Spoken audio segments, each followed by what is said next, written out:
Good morning, guys. After Dalton's atomic law and modern theory, our next topic is Avogadro hypothesis. It is very important question from examination point of view and contains 1 mark, 1 or 2 marks. Okay, so what is the Avogadro hypothesis? तो Avogadro hypothesis करने से पहले आपको एक चीज़ आनी चाहिए, that is Berzelius hypothesis. Berzelius hypothesis क्या बोलती है? Equal volume of all the gases contain equal number of atom under similar condition of temperature and pressure. अगर आपने, ठीक है, equal volume of all the gas मतलब आपने 2 या 3 गैसेस ले सकते हो. जैसे सपोज मैंने 2 गैसेस लिए हैं, कोई भी 2 गैसेस ले लो, ठीक है, पर गैसेस की कंडीशन आपने सेम रखनी है. 2 सिलेंडर लिए हैं, 2 सिलेंडर में हमने गैस डाली हुई है.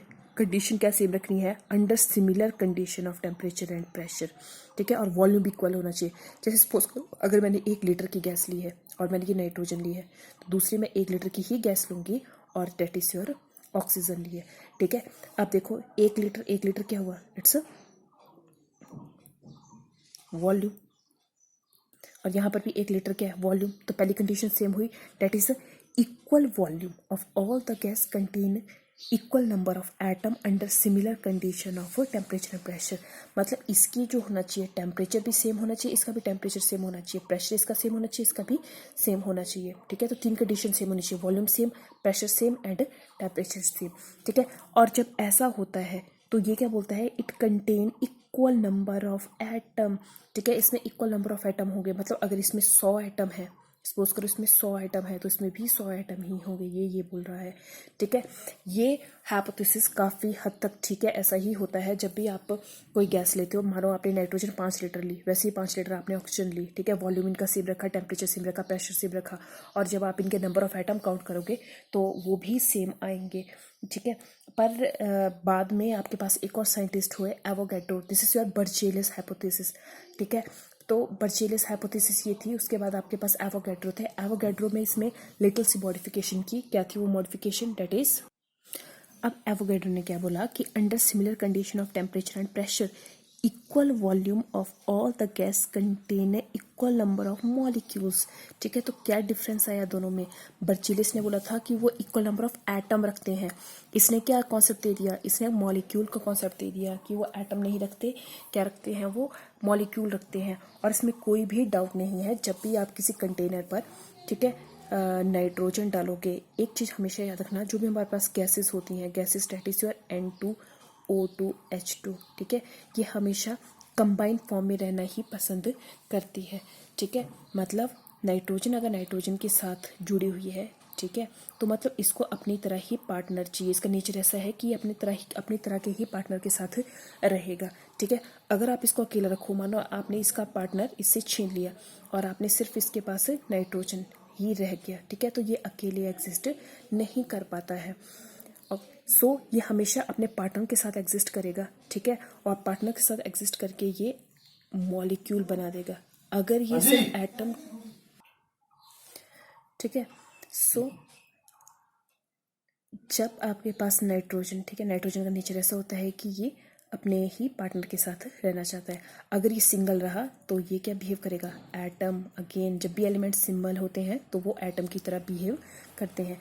और अगर वो सिंगल नहीं है, ठीक है, और एक दूसरे के साथ हैं, तो वो मॉलिक्यूल की तरह बिहेव करेंगे. तो N2 मॉलिक्यूल है, O2 मॉलिक्यूल है, H2 मॉलिक्यूल है.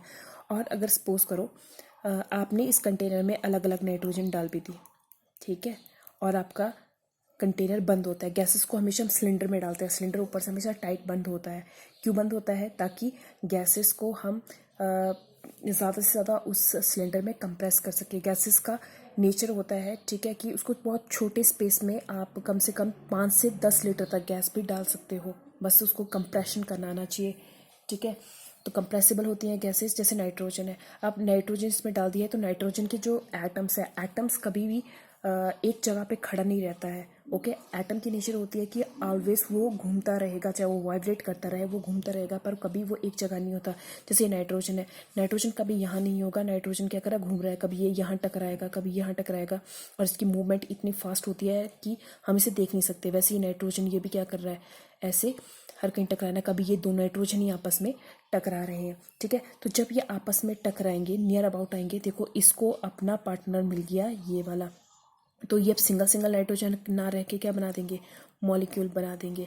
इसलिए एवोगैड्रो ने बर्जेलियस के लॉ को थोड़ा सा मॉडिफाइड किया। उसने क्या बोला कि अगर आप दो गैसेस लेते हैं, दोनों गैसेस का वॉल्यूम इक्वल है, टेम्परेचर इक्वल है, प्रेशर इक्वल है, तो दोनों में इक्वल नंबर के मॉलिक्यूल्स होंगे, ना कि equal number of atom present होंगे, ठीक है। तो this is your Avogadro law और Berzelius hypothesis. So what is atom? Now what is the difference between atom and molecule? ठीक है, तो बर्जेलियस ने सबसे पहले एटम के बारे में बोला था और एवोगैड्रो ने सबसे पहले मॉलिक्यूल्स के बारे में डिस्क्राइब किया। तो इन दोनों साइंटिस्ट के बाद आपके पास दो टर्म्स आ गई, that is atom and molecules. अब इनके बीच में अपने डिफरेंस दिखना है। एटम हम ऑलरेडी कर चुके हैं, ठीक है, और एटम की कुछ इंपॉर्टेंट थिंग्स जो आपने नहीं की होगी। पहले first one is a atom. Atom कभी एक जगह पर स्टेबल नहीं रहता है, ये कंटिन्यूसली अपनी जगह से दूसरी जगह घूमता रहता है, ठीक है, वाइब्रेट करता रहता है, ठीक है। जब हम नेक्स्ट क्लासेस में जाओगे, हाई क्लासेस में जाओगे, तो आप इसमें देखोगे कि एटम में वाइब्रेशंस होती हैं, रोटेशंस होती हैं, डिफरेंट डिफरेंट काइंड की, अदर भी रोटेशनल या डायरेक्शनल मूवमेंट होती हैं। तो इतना हम नहीं करेंगे, बस एटम। एटम सिर्फ आपके, ठीक है, एटम आपके पास क्या होते हैं, एक जगह पे स्टेबल नहीं होते हैं। तो एटम क्या है, atom is a smallest particle of element which may और may not have independent existence, ठीक है। एटम ऐसा होता है, आपके पास एटम ऐसा पार्टिकल है जो या तो अकेले रह सकता है या अकेले नहीं रह सकता है, या उसको किसी पार्टनर की ज़रूरत होगी, ठीक है। तो मैक्सिमम कोई भी एलिमेंट ऐसा नहीं है जो आपको सिंगल मिले, क्योंकि सारे के सारे यानी जितने भी आपके पास केमिकल्स होते हैं, जितने भी एलिमेंट्स या पार्टिकल्स हैं, वो कंबाइन करते हैं, ठीक है, अपने लिए पार्टनर ढूंढते हैं। सो एटम आपके पास कुछ इंडिपेंडेंट एग्जिस्ट कर सकते हैं, कुछ नहीं करते हैं, ठीक है। सेकंड वन है आपके पास मॉलिक्यूल। मॉलिक्यूल आपके पास क्या होते हैं, मॉलिक्यूल किससे बना है, दो या दो से ज़्यादा एलिमेंट से मिलकर बना है। तो मॉलिक्यूल कैसे पहचानोगे कि मॉलिक्यूल क्या होते हैं, जैसे आपके पास है Cl2 N2 O2, ठीक है, हम कहेंगे ये मॉलिक्यूल्स हैं, that is made up of similar kind of element, एक ही एलिमेंट से बने हैं, डेट इज ये सिर्फ क्लोरीन से बना है, ये सिर्फ नाइट्रोजन से बना है, सिर्फ ऑक्सीजन से बना है। बट यू हैव H2O, ठीक है, H2O दो या दो से ज़्यादा, मतलब दो एलिमेंट से मिले हैं, पर दोनों एलिमेंट आपके डिफरेंट है, एक ऑक्सीजन से मिलकर बना है और दूसरा हाइड्रोजन से मिलकर बना है। अगर आप में पूछा जाए इसमें से, ठीक है, H2O, तो H2O में कितने एटम है, तो एटम आपने सिंगली गिनने हैं, पहला एटम और दूसरा एटम और इसी में ही तीसरा एटम, तो एटम 3 है। कितने मॉलिक्यूल है, एक पूरा मॉलिक्यूल है। कितने कंपाउंड है, एक कंपाउंड है, ठीक है। वाटर को बहुत कम कंपाउंड बोलते हैं, this is not compound, this is your molecule, ठीक है। तो मॉलिक्यूल्स क्या करते हैं, जो इंडिपेंडेंट रह सकते हैं। इंडिपेंडेंट रहना मतलब उनको किसी की ज़रूरत नहीं होगी, वो अपने आप में ही रहेंगे। पहला मॉलिक्यूल बनने के लिए, ठीक है, एटलीस्ट दो एलिमेंट होने चाहिए, चाहे वो सेम हो चाहे डिफरेंट हो। जैसे आपके पास है N2 कमेश, ठीक है, तब मॉलिक्यूल बनेगा, ठीक है। अगर सिंगल N है तो ये एटम है, जब दो N मिल गए तो ये मॉलिक्यूल है। मॉलिक्यूल हमेशा अपने पार्टनर के साथ रहते हैं, इनको किसी और की ज़रूरत नहीं होती है।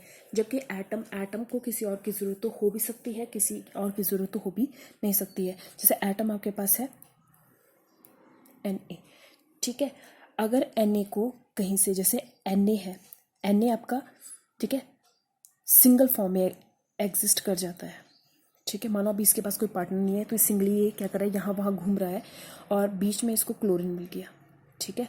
तो इसके साथ ये एकदम से पार्टनरशिप कर लेगा और क्या बना देगा, NaCl की फॉर्म में रहना ही ज़्यादा प्रेफर करेगा एज़ कम्पेयर टू Na की फॉर्म में, ठीक है।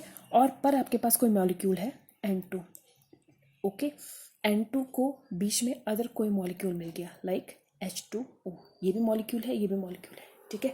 तो N2 इसके साथ पार्टनरशिप कर भी सकता है, नहीं भी कर सकता है, और मैक्सिमम टाइम ये क्या करेगा, नहीं करेगा, ये इंडिपेंडेंट रहना चाहेगा, इसको इसकी ज़रूरत नहीं है, क्योंकि इसके पास ऑलरेडी नाइट्रोजन के पास अपने ही काइंड का एक पार्टनर है, डेट इज योर N2, ठीक है। So this is the difference between atom and molecule. Thank you.